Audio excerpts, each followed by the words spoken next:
Hello guys, আমরা এসেছি MC channel থেকে। এবারে মেডিকেল ফার্স্ট হওয়া মোহাম্মদ আলী ওরফে শান্ত ভাইয়ের ইন্টারভিউ নিতে। বিসি কোচিং ভাই। ভাই আপনি কি জানেন আপনি বাংলাদেশে প্রথম যে কিনা মেডিকেলে 1 বছর গ্যাপে ফার্স্ট হয়ে গেছেন? ভাই এই ব্যাপারে আপনার অনুভূতি কেমন ভাই? বিসি কোচিং ভাই, বিসি কোচিং। অনুমতি ভাই, এটা তো আমি বুঝতে পারি না। বিসি কোচিং ভাই, বিসি কোচিং। আমরা আপনার সাথে আছি। স্যারের দুইটা বই পড়লাম, এটা তো কোথাও পাইলাম না। ফিজিক্স বই পড়লাম। আচ্ছা ভাই, এই ব্যাপারে বাদ দাও, তোমার তো আসলে ভাই কি বলবো। আচ্ছা ভাই, এই যে তুমি যে এত লেখাপড়া করেছো, এই ব্যাপারে তোমাকে কি কোনো কোচিং বা গাইড বই হেল্প করেছে?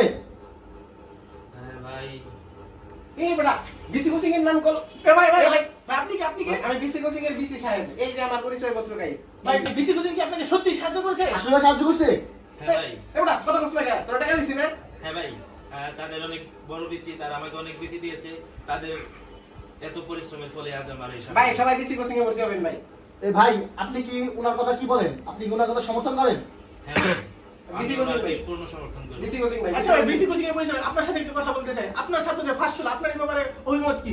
আমার অভিমত, সারা দেশে আমাদের অনেক ব্রাঞ্চ আছে। আসলে আমাদের টিচার প্যানেল অনেক হাই, তাদের বিচি অনেক বড় বড়। তারা এমন বিচি দান করে সবাইকে যে বিচি ধরে সবাই ফার্স্ট হয় ভাই। সত্যি ও কিছু বলার ভাই, নেই ভাই। আচ্ছা ভাই, আপনার নামটা জানো? আপনার নামটা কি ভাই? আমার নাম এমডি বিচি সাহেব। এমনি বিসি বিসি সাহেব। সাহেব। ও, এই সবাই বিসি সাহেবের বিসি সাহেব। ভর্তি হবে। সবাই জি ভাই। বিসি কোচিং এ ভর্তি হবে। ঠিক আছে ঠিক আছে ঠিক আছে, বিদায় নিচ্ছি, ঠিক আছে, বিদায় নিচ্ছি।